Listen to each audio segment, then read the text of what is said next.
From the Ticats Audio Network, this is Tasker and Andy. Welcome back to Tasker and Andy, another special episode. We've had Speedy B, Eric Harris, and now we've got another Alumnus of Distinction, one of Andy and I's former teammates, coming up to Hamilton this weekend for the Winnipeg game, September 16th. It's a 4 p.m. kickoff. Andy, first, how you doing, man? Great to see you. I'm getting excited for this weekend. Oh, I'm pumped, man. Coming off my my favorite game of the year so far, the most progressive team victory, and the team seems to be getting to where we need to go. So challenge ahead, but opportunity, right? So pumped. Absolutely. So let's bring on our special guest. Over 4,800 rushing yards in his career and over 2,200 receiving yards, along with 39 touchdowns.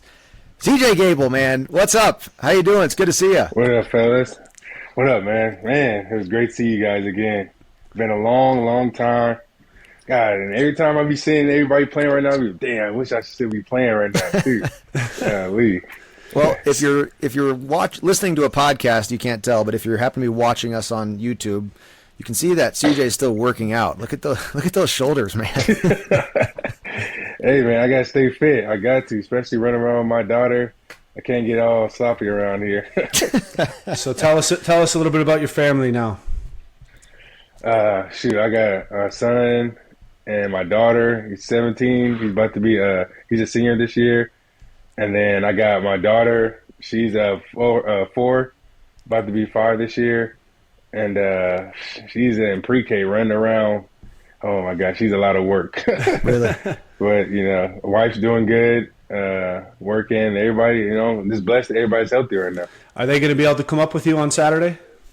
Oh, yeah. They're coming up. Awesome. I have to make sure they see how Daddy played up there. So, CJ, you went to USC, and we'll get into that a bit, and then splashed around in the NFL for a few years before your first taste of the CFL was 2013 with the Ticats, and we didn't even have a stadium. We're playing in Guelph, but you managed over almost 1,400 total yards, CFL All-Star, Rookie of the Year in the East Division. What was your first impression of the CFL and Hamilton, I guess? Man, it was an eye opener because it's different, like the rules and all that, and I had to make sure. I was like, man, I can't mess this up. Like, this is my shot right here. I got to do what I got to do, and I'm happy that I had great players around me that was helping me, and made it easy for me, like to grasp the playbook and just strive to be best. I just wanted so bad. I make sure I had to do everything impossible to make sure I make that team, And one incident happened too. I remember we was in Montreal, my rookie year, and it was a preseason game, and it was special teams. It was punt team, and I thought it would have 4 downs, and it was 3rd down, and I was on the sideline waiting, and it was like we're missing a guy, and I was like, dang, what's going on? Like, and then it was like, wait, who's supposed to be out there? And I'm like, wait, what's going on? I was like, wait, it's punt team? I was like, it's 3rd down. And I waited, and then they called the penalty, and I just ran out there after. I was like, oh yeah, for sure, I'm getting cut after this. I was like, oh my gosh. I wish we could hear the recording of Ryan Bolt talking about that the next day in the special teams meeting, how you didn't take the field because of 3rd down. Man, I looked, and then I just waited till they threw a flag, and then I ran out there. I was like, oh my god. I was like, I'm cut. I called back home. Like, they're going to cut me after this game for sure. I know they are. Well, anybody who doesn't know, CJ only had 2 gears: 1st gear and 6th gear.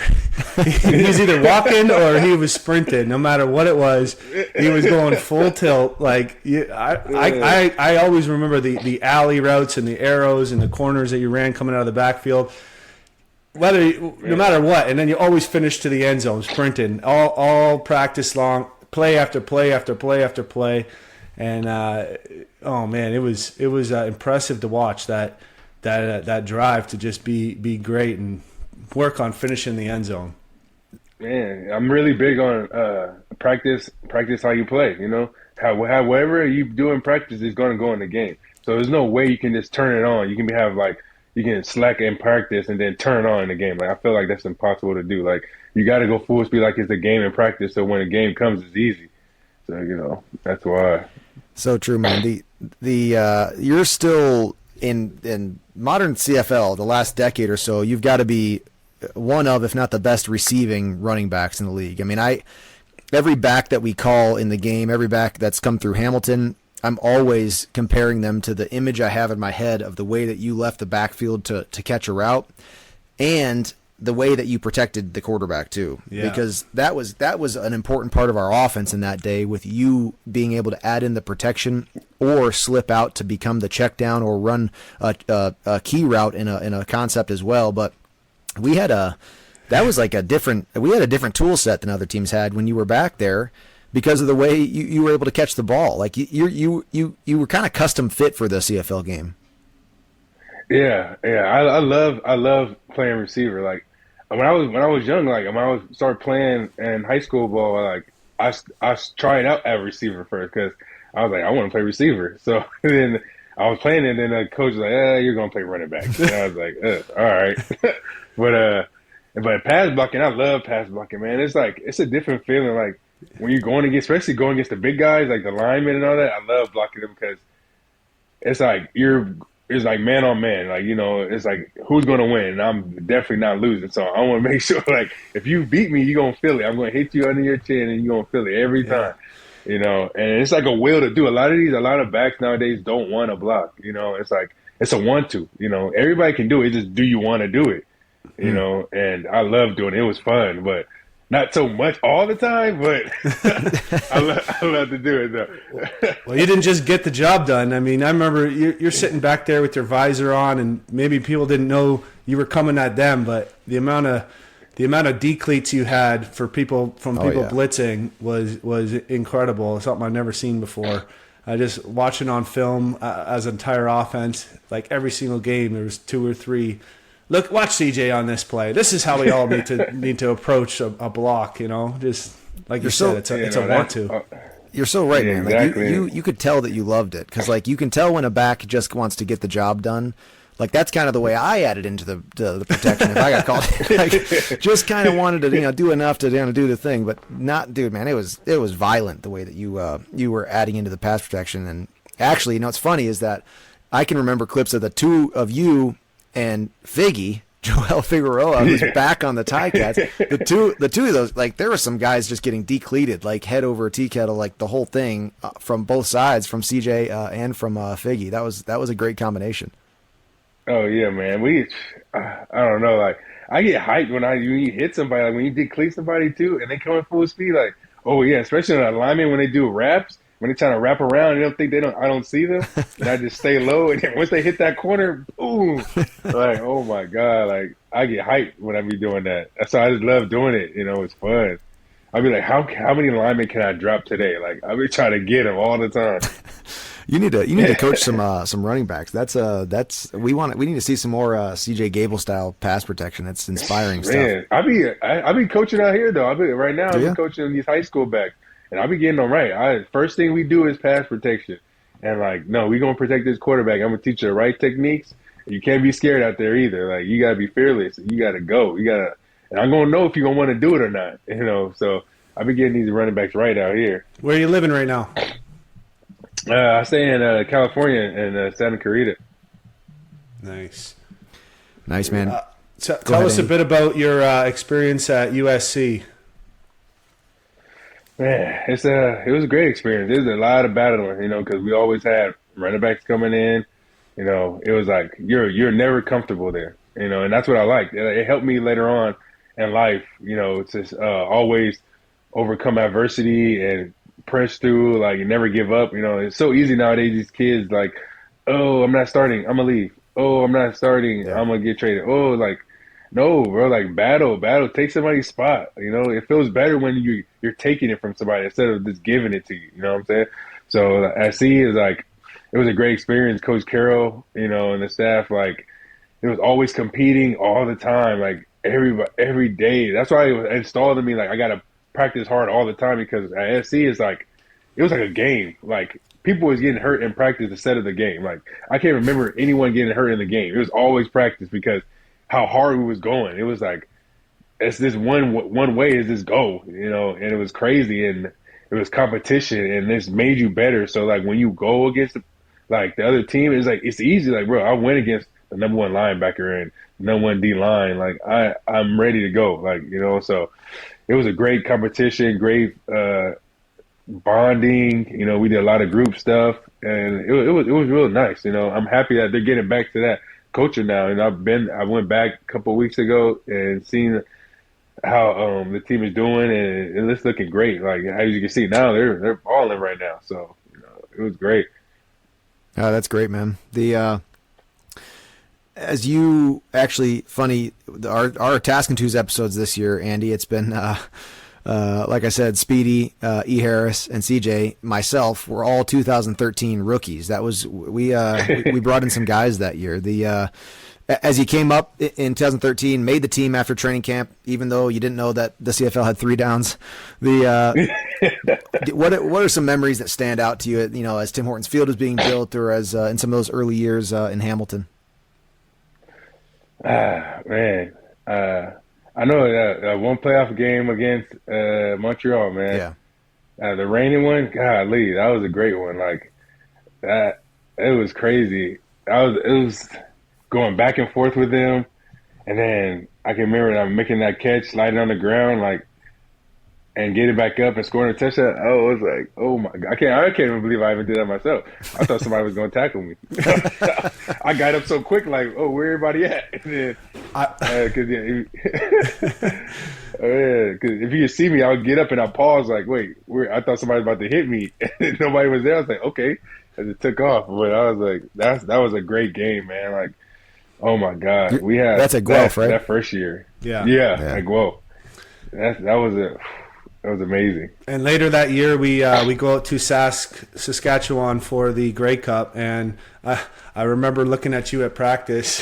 I don't even think you could see your eyes. You ever experienced cold like that before? With no long sleeve on, no sweats or nothing. I'm looking like, what the heck are you doing? Like, I'm out here bundled up with all this stuff on. I was freezing out here. That was crazy. And I looked at it. I was like, dude, like, what's up? Like, you're not cold? It's like, no, bro. Like, you got to get used to this. I was like, no, I'm not getting used to this. Well, I'll tell you what, I think I was putting on a front or just changed, my system changed a bit, because once I retired, I'm freezing now out there in the cold. But I had to set an example, right? This is nothing. Don't let it get in your head. I was like, maybe I got too much clothes on right now. Like, am I being a little baby right now? Like, golly. No, you always showed up to play though. Man, you remember that one game? I don't even think I ever heard of a dislocated elbow in all of my career, and both you and I dislocated it in the same game versus Edmonton at home. Crazy, that was crazy. I can't believe I got to the hospital and I see you in there. I was like, what? What are you doing in here? Like, no, you guys actually went to the hospital separately? Huh? Yeah. I went amazing. First, and then I was in there, and I was by myself, and I see him walking in there. I'm like, what the heck? I dislocated my elbow, bro. I was like, what? And I put my hand down, and then I was like, oh my God. I was like, how did that happen? That was crazy. Like, that was the worst freaking injury I ever had. Like, oh my God. Really? Yeah, because like the dude, like his knee like went through my elbow, and it was like, poof. And I was like, oh my God, because my planet, he went through it, and it was just like, I was laying down and I felt something burning, and I was like, why my arm is burning? And then I looked and I was like, oh, and that's when I got in shock. I was like, oh my God. And then I see my arm just like weird, and I was like, oh my God. And then I had to pop it right back in, right out on the sideline. Oh, that was hurting so bad. Did you guys come back and play from that season? Yeah. I had brace on. I think our first game back was in Montreal, if I'm not mistaken, where I remember, Luke, you had that like the craziest catch I ever saw, where you were kind of looking over your shoulder. Oh yeah, caught it like way over the side. It was kind of near our sideline. Yeah, Jeff. Yeah, it was like a seam or something. But I think that was our first game back. That was we your had guys' our game back, RoboCop arms, and I think we were wearing the all whites. Remember when we had the see-through pants? Yeah. Yeah. The jockstrap lines on the the panty lines. I don't know if I can say that, but that's what we called them. Yeah, and then we went on to the Grey Cup that year too. So 2 Grey Cups I know. the first 2 years. Man, we just came up a bit short. I know, bro. Andy, what was the year? What was the year that you broke the all-time receptions record for the Ticats? But then you didn't finish the season, right? Because like you would have had more. That games. That was 2016. Yeah. I think it was the second last game, so I kind of missed like 2 games there. But then you went on to break it the next year, and then Speedy the year after that, I think. You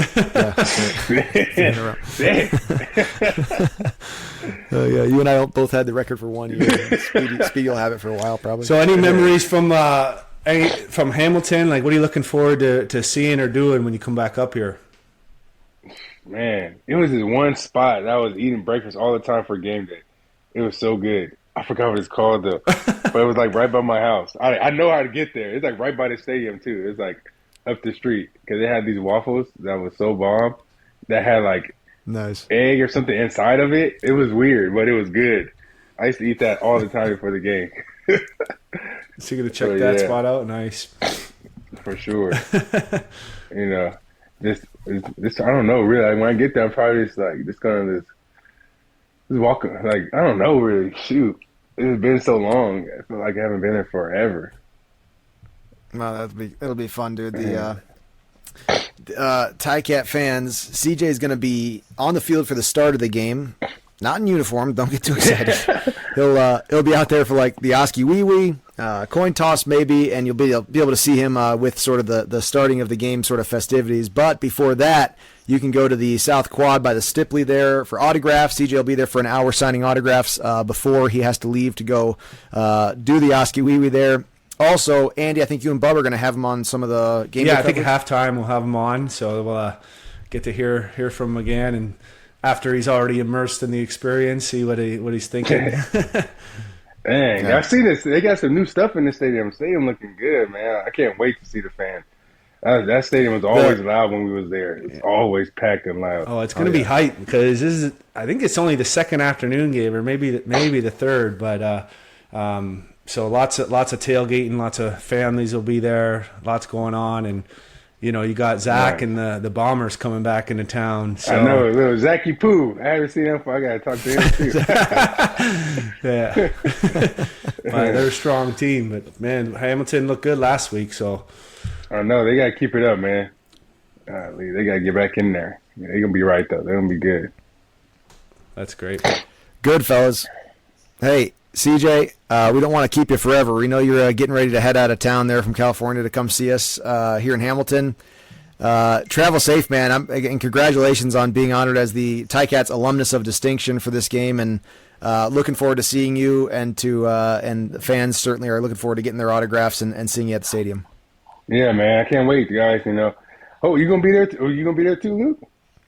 Yeah, we'll all be there. Right. I'm calling the game up in the booth with RJ Broadhead, and Andy's doing the pre-halftime post game with Bubba O'Neill. We'll be all there, man. Man, okay, you big time up there. All right, Uncle Luke. Nothing like the Alumnus of Distinction, man.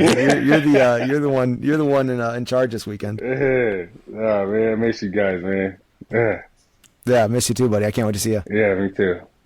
Much love, buddy. And any message for the Ticat fans before we let you go? Man, I miss you guys, man. I can't wait to get back there. Being a Hammer, it's gonna be great. We're gonna have a great game. We're gonna have some fun out there, guys. Awesome. Thanks. Join us this Saturday for the Ticats. We'll take on Winnipeg 4 p.m. and CJ Gable as the Alumnus of Distinction. We'll see you there.